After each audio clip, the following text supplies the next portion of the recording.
Xi Jinping menjadi pemimpin tertinggi Tiongkok belum ada 10 tahun, namun gerakannya, manuvernya, strateginya membuat Tiongkok bukan hanya ekonominya tumbuh, tapi Tiongkok menjadi kekuatan dunia yang menakutkan. Bahkan membuat Amerika berpikir ulang untuk dogfight dengan Tiongkok. Xi Jinping naik ke panggung tertinggi Tiongkok di tahun 2013 dengan rencana besar dirinya akan membawa Tiongkok, yaitu di ulang tahun ke-100 tahun Tiongkok merdeka. 100 tahun Tiongkok merdeka di tahun 2049, Tiongkok adalah the new world order. Kalau kita berkaca pada prestasi Xi Jinping, mengapa banyak pemimpin negara lain juga berkuasa 10 tahunan, namun prestasi mereka jauh di bawah jika dibandingkan dengan Xi Jinping? Apa yang dilakukan Xi Jinping yang tidak dilakukan oleh pemimpin negara-negara lain, khususnya negara di Afrika dan negara di Asia? Apa strategi Xi Jinping?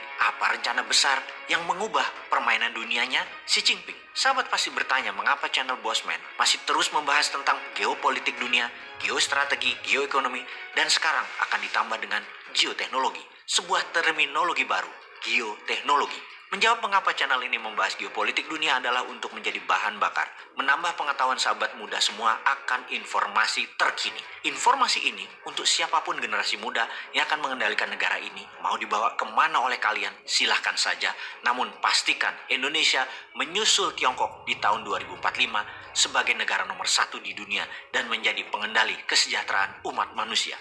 Banyak pelajaran terus dibagi, seperti pelajaran memimpin dunia misalnya, ala Donald Trump, yang walaupun terlihat asshole, namun bagi Amerika sesungguhnya dia patriotik nasionalis sejati. Begitu juga pemimpin dunia yang melawan hegemoni Amerika dan sekutunya seperti Erdogan, Putin, Xi Jinping, dengan ciri kepemimpinan yang otoriter, keras, dan berani bermain aktif di dunia sebagai global player. Inilah yang akan kita ajarkan kepada generasi milenial dan generasi zilenial yang saat ini masih dikerjain oleh generasi di atasnya, terutama di bidang politik, yang seakan Indonesia ini hanya menjadi milik orang tua-tua di panggung politik, seakan mereka tidak tergantikan dan maha benar, dan anak muda hanya boleh memilih yang ada di panggung etalase desain dari mereka, tidak boleh ada yang lain. Channel ini akan membawa sisi lain dari informasi terkini tentang dunia agar menjadi ilmu bagi sahabat muda memimpin bangsa ini ke depan.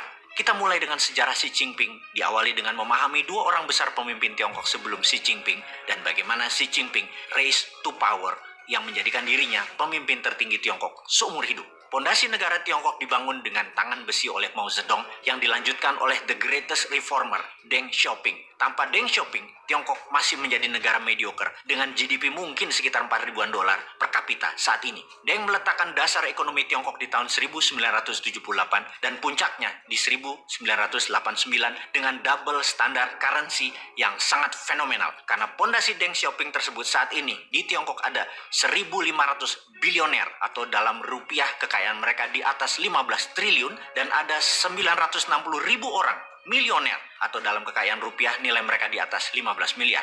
Hebatnya lagi, 30% para bilioner dan milioner itu terjadi dalam kurun waktu 10 tahun terakhir di era Xi Jinping, yang artinya strategi ekonomi jangka panjang Tiongkok dari tahun 1978 hingga saat ini relevan dan nyambung. Wis, kalau ada info begini, ora usah dibanding-banding ke, jangan disaing-saingi, yo mesti kalah. Wis, kita harus tetap fokus pada pelajarannya dan hikmahnya dari apa Bapak Reformasi Pembangunan Ekonomi Tiongkok Deng Xiaoping lakukan. Pertama adalah diplomasi luar negeri Deng lakukan ke Amerika.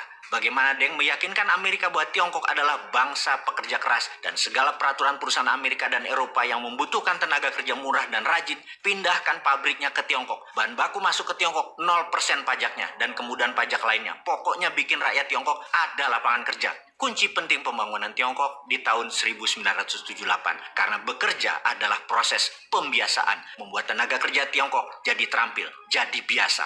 Lalu setelah terjadi pembiasaan, Tiongkok mulai membangun ekonomi, namun hanya di kawasan ekonomi khusus atau CAC di 4 wilayah di Tiongkok. Salah satunya adalah Shenzhen, di mana pemimpin tertingginya waktu itu adalah ayah kandung Xi Jinping, yaitu Xi Zongsun. Ayahnya menjabat sebagai Kepala Departemen Propaganda Partai Komunis dan kemudian menjadi Wakil Ketua Kongres Rakyat Nasional atau DPR-nya Tiongkok sebelum menjadi Ketua CAC di Shenzhen, yang sangat sukses meningkatkan ekonomi di CAC naik 10 kali lipat dalam 10 tahun. Di kawasan ekonomi khusus inilah double standard currency Tiongkok dimainkan dan berhasil melipat gandakan produksi. Tenaga kerja Tiongkok yang sudah terampil dengan bekerja di perusahaan asing mulai diizinkan meniru. Tiongkok di kawasan ekonomi khusus banyak meniru produk asing Walau untuk dijual domestik, namun ada juga yang dijual ke luar negeri yang membuat Tiongkok di awal tahun 80-an hingga tahun 90-an disebut imitating country, negara peniru, negara pembajak. Di tahun 2000-an awal, Tiongkok mengubah dirinya dari imitating country menjadi innovating country. Masa setelah Deng Xiaoping sebelum Xi Jinping